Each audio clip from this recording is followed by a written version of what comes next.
శ్రీ రాఘవేంద్ర స్వామి వారి మఠంలో పూర్వారాధనలు.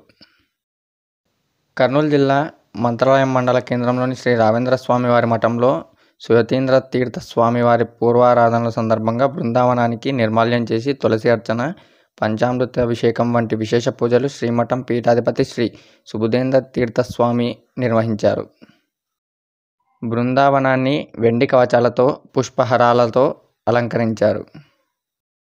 అనంతరం రాఘవేంద్ర స్వామి వారి మఠం పీఠాధిపతి బృందావనానికి, సుయతీంద్ర తీర్థ స్వామి బృందావనానికి మఠం పీఠాధిపతి సుబుధేంద్ర తీర్థులు దర్శించుకున్నారు.